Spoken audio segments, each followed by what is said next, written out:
Greetings, my peeps, and welcome to the All Things Basketball Podcast with your boy GD. In this episode, I will be doing my Week 12 recap, covering all the injuries, of course, my player of the week. Also, we'll talk Draymond. He's spoken after his suspension on this podcast. We'll talk about that. Darko Rajakovic, he goes nuts, the Toronto coach. We'll talk about that.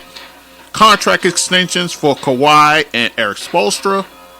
Also talk about the Oklahoma City Thunder. Also, Chicago Bulls had a Rings of Honor ceremony. We'll talk about that as well. So just sit back, relax, and enjoy the show.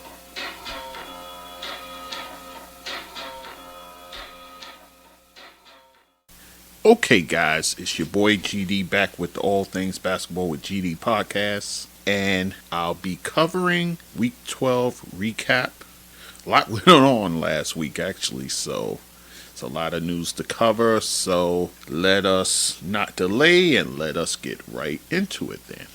Of course, we start every recap with the player of the week. In the West, Lauri Markannen. That's a name we haven't spoke too much of the Utah Jazz. But he had a sensational week, guys. His team went 4-0. They had 3 home games, 1 road game. The only road game was against the Milwaukee Bucks. They beat them. Then they had 3 straight at home, beat Toronto, the Lakers, and the Warriors. So a pretty good week there. Lauri Markannen, this is what he did for the week. 24.5 points per game, 11 rebounds, and nearly 3 assists. Also, he shot it from the field, 47.2%, which, yeah, you'll take that. He also shot it over 48% from three-point range. You love that. And of his 36 free throws for the week, he only missed 3, guys. So, Lauri Markannen playing all-star caliber basketball, as he's been prone to do now that he's in Utah. So, Lauri Markannen getting things done for his Utah Jazz. And then for the East, Bam Adebayo. I've been talking about him, guys. For the Miami Heat, they went 3-1 for the week. All their games were at home, by the way, guys. They beat Houston, Orlando, Charlotte, but they did lose to OKC. Seems like everybody's losing to OKC these days. So that was their loss for the week. But Bam, this is what he did for the week, guys. 23 points, 11 rebounds, and almost 6 assists per game, guys, with a block to boot per game as well. Shot it from the field 56.4%, and of his 28 free throws, he missed 6 of those. So you'll definitely take that as well. But Bam Adebayo playing well, playing all-star caliber basketball, guys. So that is your player of the week, guys. Let us now turn our attention to some injury news, guys. Ja Morant out for the season, guys. He had that shoulder tear that he's been dealing with, but now the Memphis Grizzlies said, you know what? Let's shut him down for the season. Let him get that shoulder situated, and then we'll just run it back next season. So, Ja Morant. Now remember, guys, he had the 25-game suspension. He returned to the lineup, played in 9 games. He averaged over 25 points per game, over 8 assists, 5.6 rebounds. He shot it over 47% from the field. Not great from three-point range, guys. In fact, he was subpar, 27.5%, 81.3% from the free throw line. And in his brief time, guys, he did manage to win a player of the week, and he did that in week 9.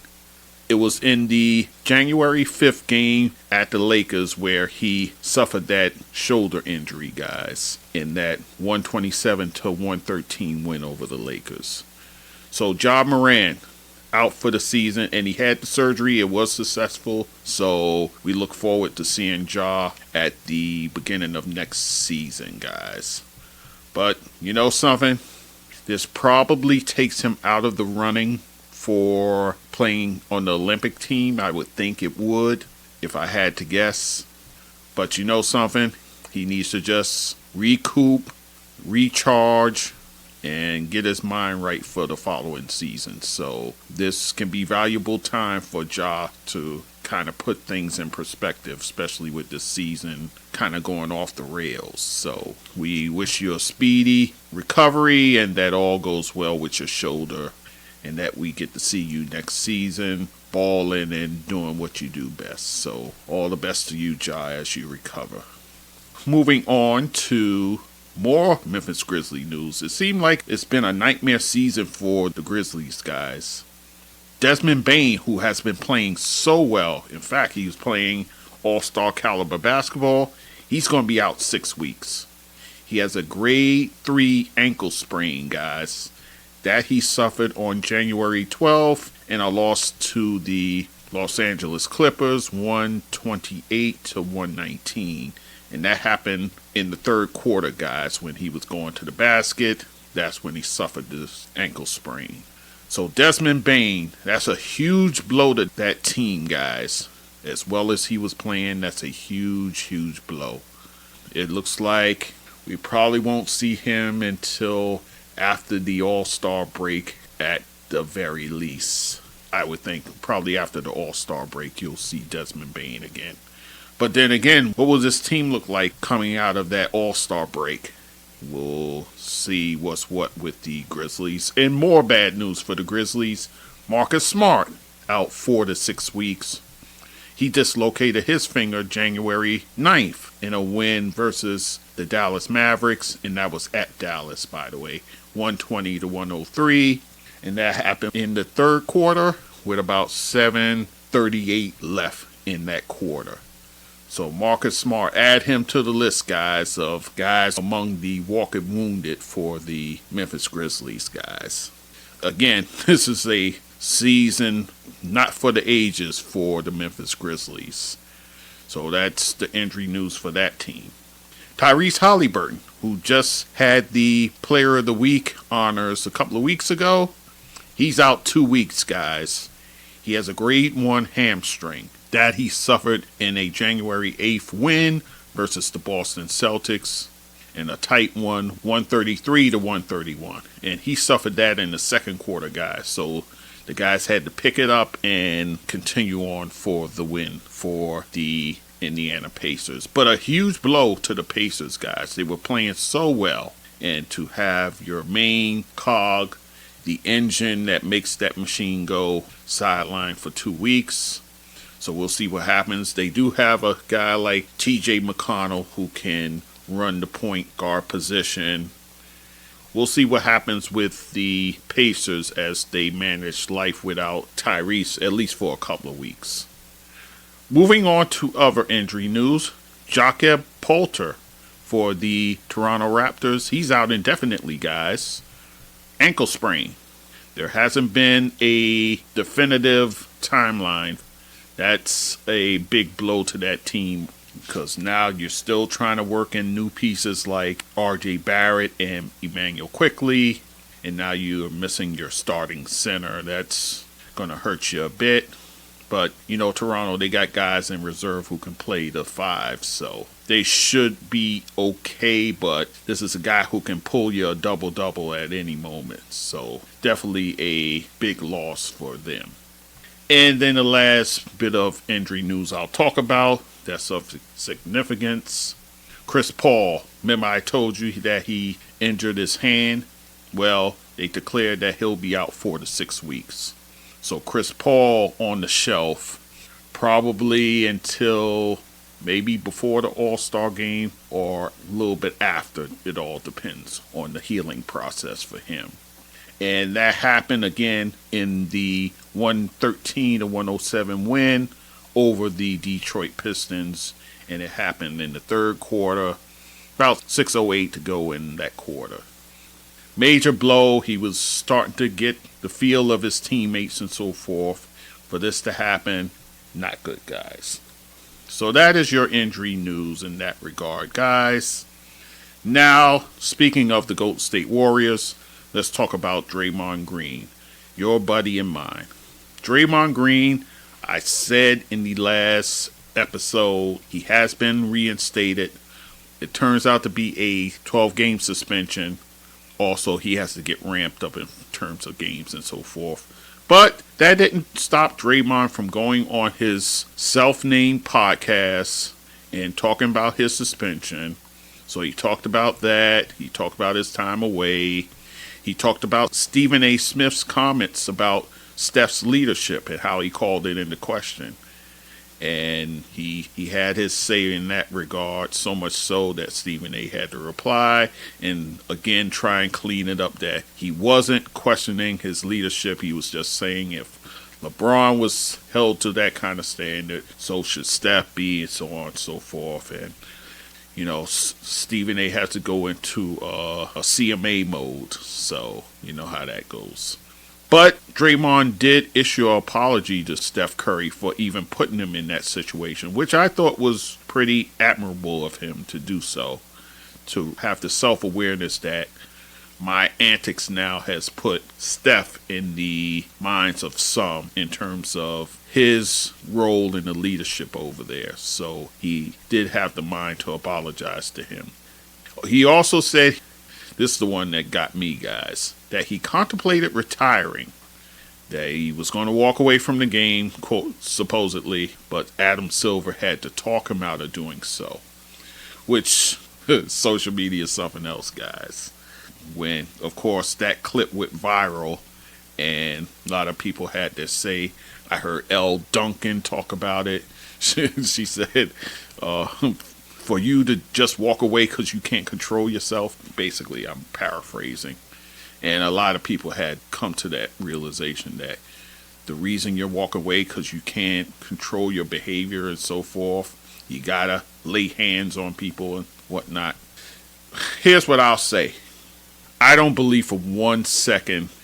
I believe maybe the thought came in his mind, but there were 75 million reasons why he wouldn't do it. And that's the money left on his contract. So, Draymond, I hear you, but I can't buy that. You're not going to leave 75 million on the table. And the fact that Adam Silver had to talk you out of doing so, I'm sure that sounds nice and everything, but you had 75 million reasons not to retire. So I'll take that with a grain of salt. Let me just put it that way. And then you talked about your need for change behavior. You know, he's talking different. That much is for sure. He is talking much different than he did prior to the suspension. So it seems as if he wants to be more accountable for his actions. I'll just say that. And he did talk to Steve Kerr and so forth. And Steve Kerr had his say and pretty much said he knows this is it for him. You know, he's walking a fine line, so he knows he has to walk a straight and narrow from here on in. That is what we heard from Draymond coming out of his suspension. So, listen, if he's able to do the things, employ the things that he learned in counseling from the joint meetings he had with the organization itself, with the league, and with the players union, then perhaps we'll get a different Draymond coming out of this. I mean, I think he could still have the fire and the desire. He just got to learn how to not get provoked into doing these things. Like I always say, I prefer to talk about his basketball prowess than these antics. So Draymond, we'll see if all of this has helped you in one way or another. I would like to gather that it has. I will give you a benefit of the doubt in that regard. Of course, the best apology is change behavior. So the ball's in your court, so to speak, Draymond, when it comes to that. Kevin Durant. Oh, this guy. Now, he retracted what he said previously about Draymond. Remember, they talked to him right after the Jusuf Nurkic incident. He basically said, you know, I've never seen him like this. He needs help and so on and so forth. He has retracted that. And I actually have here exactly what he said in that regard. He didn't mean any ill will towards Draymond in terms of his comments. Here's what he said. I'm glad he's back. I'm glad he can move past that. Draymond is an incredible teammate. He got his times where he loses temper, but everybody has those times. I'm sure they're all happy to have him back. Now, this is the kicker right here. I know some people look at me as this malicious snake, passive aggressive. I know how people feel about me. When I say bleep, I don't mean no harm about nobody. I don't mean to disrespect him or his family if he felt that way. I'm just glad he's back on the court. The reason he did this is because Draymond kind of mentioned him in his podcast. It was more of people's perception of him. And then he mentioned Kevin Durant. So Kevin Durant, he goes into CMA mode and kind of covers himself in that regard. Did he need to do that? I don't think he needed to. He was out there defending his teammate against someone who happened to be his old teammate. I don't think he should have had to go there, but Kevin Durant, you know how he is. He's got rabbit ears. He's sensitive. He picks up everything and so on and so forth. So, am I surprised that he would do a mea culpa? I'm not, because that's how he moves. He moves how the social media needle moves. That's Kevin Durant. He's just sensitive to what everyone says and so forth. You know, he's got a bunch of burner accounts, but that's a story for another day. Anyhow, so that is the Kevin Durant angle. And then one more thing about the Draymond stuff, and then we'll leave it alone. Shaquille O'Neal, he went on a podcast, and he called Jusuf Nurkic soft for him possibly wanting to press charges against Draymond, which turned out to be false, by the way. So, Shaq, you kind of jumped the gun there, thinking that this guy is going to press charges. You kind of got to do your homework with that, Shaq. So, I got to charge you with that one. The man wasn't thinking about doing that. He clarified, so he's not having jailed for what he did. So, with that said, that's it on the Draymond stuff. Again, let us focus on the basketball part of his game and his team, which is kind of teetering right now. So, they need all the help they can get. So, we'll see what happens. Toronto coach Darko Rajakovic, he goes ballistic, guys, after a loss to the Lakers on the road, 132-131. And in that game, what really got him is the free throw disparity. The Lakers went to the line 36 times. Toronto for the game 13 times, guys. And in the crucial fourth quarter, the ratio was even more ridiculous. 23-2. And this caused him to go on a tirade. I haven't heard a tirade this good in a while. But he was basically saying, if you guys want the Lakers to win, just let me know. My team won't show up, and, you know, that sort of things. He was speaking out of frustration, and rightfully so. But, you know, with that sort of talk, that catches the attention of the league and the league office. So what do? They fine him $25,000 for those comments he made. Listen, guys, anytime you try and disparage the league, especially against the refs, the league's going to come down on you. And especially if you give the sign that games are sort of fixed, or, you know, there's a outcome that's wanted that the refs can control through making foul calls and so forth. If you give any kind of impression like that, the league is going to come down heavy on you. And I feel bad for the coach, because he goes on the road. He has this team now. Like I said, he's still trying to work in R.J. Barrett and Emmanuel Quickley. He lost his starting center to an injury, so he's trying to shuffle and get right lineups in there and so forth. So to have an element of the game that he kind of can't control out of his control with the foul calls, that had to send him over the edge. So, you know, I feel bad for him in that regard. But I circle back to what I've been talking about all season long, the refereeing, guys. It has been subpar, to say the least. And this is just another example, guys. each week I could give you an example of where the refereeing is bad and they have to go to the 2-minute rule and they tell you this, they tell you that. Oh, this call was warranted, this and that. Oh, we shouldn't have called it.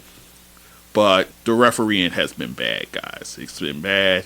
I think the league has to do something about it because all in all, it's been bad. I'll just leave it there. Darko gets fined for his post-game tirade after the Laker loss for the Toronto Raptors.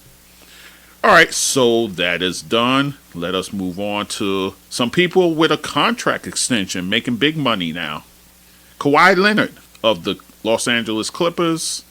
He has been extended 3 years at $153 million. So Kawhi, he could have opted out come the end of the season. He won't be doing so thanks to this contract now. Were the Clippers bidding against themselves? Probably so. I was just talking to my boy D about this. Probably so. They were bidding against themselves. But here's the thing. They have that new arena now, the Intuit Dome that's coming next season. So you got to have a decent product out there to present to the people in that new arena. So you have that. Also, that arena will be hosting the 2006 All-Star Game. So you got to have the star power there. Kawhi Leonard is that. This season, he has been pretty much available for the most part. He may have missed games here and there, but for the most part, he has been available. So you have to give him credit there. Was his availability this year a byproduct of him wanting the contract extension? I'll leave that to debate. I'm sure there's a lot of people who say, oh, yes, he's available now because that contract is coming up. You could go one way or the other about it. But in any event, they signed him on the dotted line. Now, the next two pieces of the puzzle, Paul George and James Harden. What becomes of those guys in their contract extensions? We'll see what happens with those guys. My guess is that at least two of the three, if not all three, will get extensions when all is said and done. How much those dollars will be, that remains to be seen. But the Clippers, I talked about them before. They're playing well. So for Steve Ballmer, this is probably money well spent in his mind. So let's see if he's right. And then we have coaching contract extension. Erik Spoelstra, he gets a contract extension, 8 years at $120 million, guys. That's the most guaranteed money for a head coach. And kudos to Erik Spoelstra because he's a guy who deserves every bit of that money. He's a guy who takes lemons and he makes lemonade. He takes guys who are undrafted and he makes them into bona fide role players, if not solid contributors to his team. He has his team pretty much in contention just about every year. I have no qualms with this contract here. It's money well deserved. And the slick part of this, guys, is management waited until Erik Spoelstra's divorce, because he divorced his ex-wife, Nikki Sapp. So management waited until that divorce settlement got final, and then they gave him the contract extension, which you got to give them credit for at least hanging in there and allowing him to get this big contract here that she probably can't touch because it's after the fact. So Erik Spoelstra getting well-deserved money. Now the question remains we turn to Golden State yet again. Steve Kerr. He has 1 year left on his deal from what I understand. And it'll be very, very interesting to see what the ownership over at Golden State, what they do in terms of Steve Kerr. That's a story we could talk about another day, guys. So that is your money news there, your contract extensions. Let us talk OKC, guys. I've been singing their praises so far. And last week against Portland on a Thursday night, January 11th, they go and smoke the Portland Trailblazers, 139-77, beating them by 62 points. And oh, by the way, they went into the fourth quarter leading by 62 points. That's the largest margin going into a fourth quarter in NBA history. Oklahoma City Thunder, I mean, they're having a great season, guys. At this moment in time, you got to say that. And that margin was the fifth largest ever, and it was tied with two other teams that did so. The Syracuse Nationals, they did it against my Knicks, 162-100, and that happened on Christmas Day, actually, in 1960. And then the second time it happened, it was the Golden State Warriors being the Sacramento Kings, 153-91, and that happened November 2nd, 1991. I'll give you the top four in terms of biggest blowouts. The Memphis Grizzlies beating the Oklahoma City Thunder. So go figure, they're on the wrong side of history here when they lost to Memphis 152-79, and that was a 73-point loss. And that happened December 12th, 2021. So about 2 or 3 years ago, they were on the receiving end. Now they're on the giving end. So that's the worst one ever. Coming in second, the Cleveland Cavaliers beating the Miami Heat. This is around the time they were expansion team and so forth. So the Cleveland Cavaliers beat them 148-80.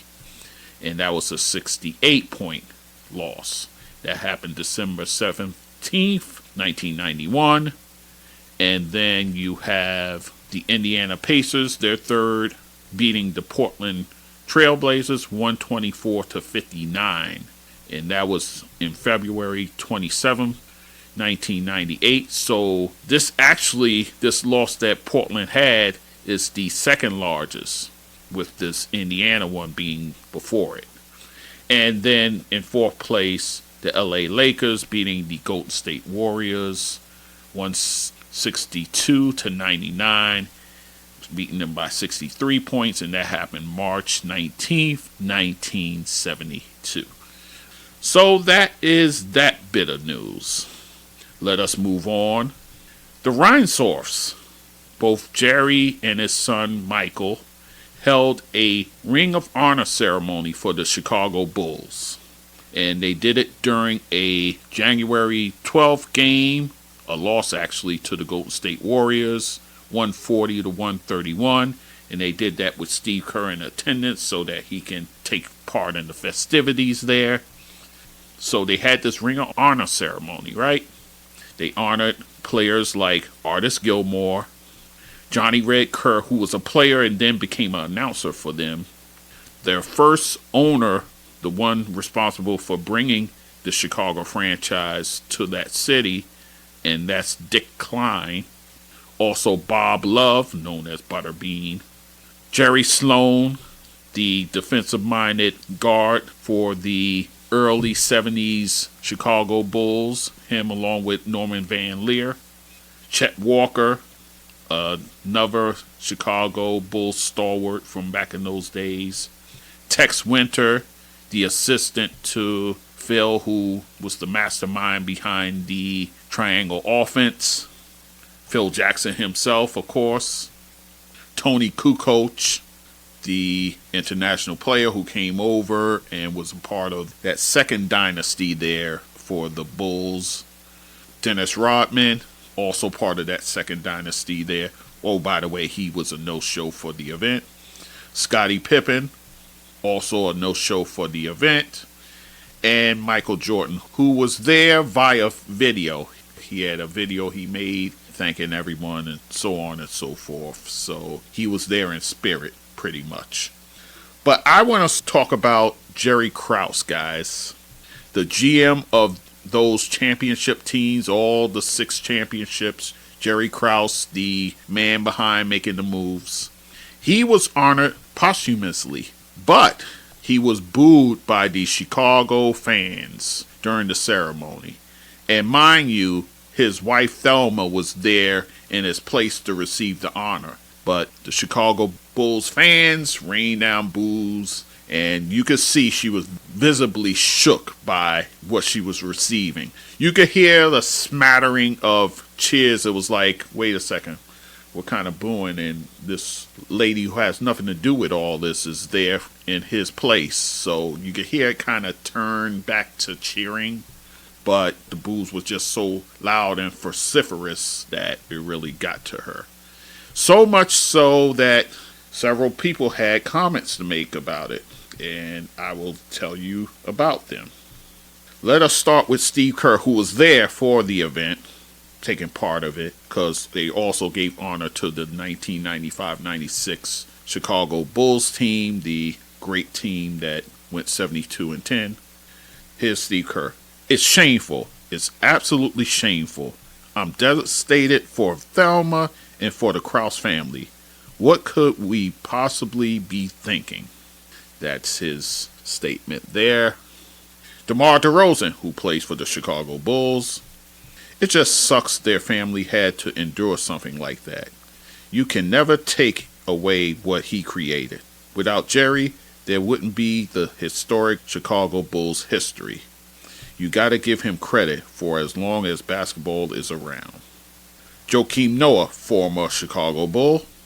Bulls fans, let's do better than this. These legends all deserve our respect for how many happy moments they created for all of us. Respect to the Krause family.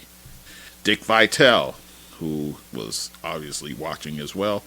Shame on those fans who showed no class in booing the announcement of Jerry Krause as a member of the Ring of Honor. Showed no heart with his wife Thelma sitting there visibly upset. Totally embarrassing. Eddie Johnson, who's part of the Sirius XM NBA Today broadcast, he said this: "The people who booed are lowlifes and sad people. A total joke. That man built the team and hired Phil, you stoops. You deserve to get beat and sent home." So, of course, Eddie Johnson giving his colorful spin to it. And I wanted to save Stacey King's comments because I think it's of note. Here's Stacey King, who, by the way, he does colored commentary for the Chicago Bulls. "The people that booed Jerry Krause and his widow, who was accepting this honor for him, it's the worst thing I've ever seen in my life. She was still hurt by it afterwards when she went back to her suite, and I was told she was so upset she was still shaking. I talked to her after the game, and she was still bothered by it. I don't care what anyone says. Jerry Krause nor his family deserve that BS tonight. Love him or hate him, but put some respect on his name. Jerry Krause put two totally different teams together and brought 6 NBA championships to the city of Chicago. Remember, there's 10 teams that haven't won a single one, and we have 6. So that's his statement. But he actually said during the game, and I was able to listen to it, he said all these things pretty much, but he also said, this is not New York or Philadelphia. Chicago, you're better than this. Here's where I got to push back on Stacey King. I get it. I understand he's defending Jerry Krause's widow, who's there standing in his place. I totally understand that. I'm on his side when it comes to that. But why you have to drag New York into it? Philadelphia, I understand. They boo Santa Claus, for crying out loud. They cheer when people get injuries on the field, so on and so forth. So, Philadelphia, I understand. I get that. But New York? What has New York done that warrant you including them in that mix? I understand. I get it. They were your blood rivals. The New York Knicks were your blood rivals when you played for the Chicago Bulls. I get that. I understand that.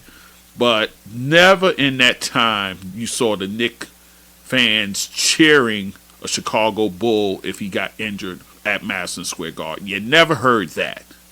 Of course, you heard some disparaging things as far as them rooting against you. That's a whole nother thing. But we never stooped that low. So I understand what you're saying, but to lump New York in there with Philadelphia is a whole different animal right there. I thought that was a bit out of line. Apart from that, I'm with you, Stacey King. The Chicago Bulls faithful should have did better that night. So you get no argument from me. That's where I'll leave it at in that regard. So that's what happened in Chicago, guys. And then the last thing I'll talk about, the Miami Heat have set to place a statue of Dwayne Wade out there in front of their arena. What's the arena called these days now? The Kaseya Center. You know, it's had a bunch of different names. Last one with the crypto guy who went bankrupt. That's what they're calling it these days, guys. Go figure. Anyhow, but they're going to put a statue out in front of the arena for Dwayne Wade. And that's scheduled to take place later this year. Actually, it'll probably be before the season begins for the Miami Heat. So, kudos to the Miami Heat for giving Dwayne Wade their greatest player ever to wear that uniform. I understand, I get it. LeBron played in that uniform as well. But when you think Miami Heat, you think Dwayne Wade. Wonderful honor, well-deserved, well-earned, Hall of Famer. It's an honor that definitely he's worthy of. So put that in your pipe and smoke it, Paul Pierce. I had to go there. But anyhow, so all right, guys. So that is it for this episode. Had to get all this news out there. Coming up, Martin Luther King Day. We'll break down all the games for that day. We're coming close to the midpoint of the season, guys. So I'll probably do like my mid-season awards. I'll also do a Knicks mid-season report. I'll do that as well. And we're getting closer to February when we'll have my player spotlights for that month. For Black History Month, I like to do that as well. So a lot of stuff on tap, guys. So looking forward to it. All-Star results will be coming soon. So we'll be bearing for that. So, and speaking of All-Star results, the second returns came back. Not much changed except for one thing. Trae Young overtook Dame Lillard. Now he's in second place as far as East guards go. So now you have Trae Young in there instead of Dame Lillard. So it'll be interesting to see how that flip-flops and so forth. Definitely be paying attention to that.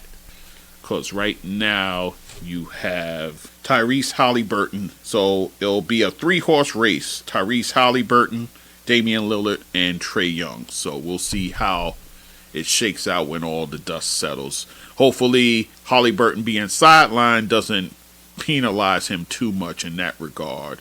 But I think it's probably a 3-horse race as far as the guards in the East goes.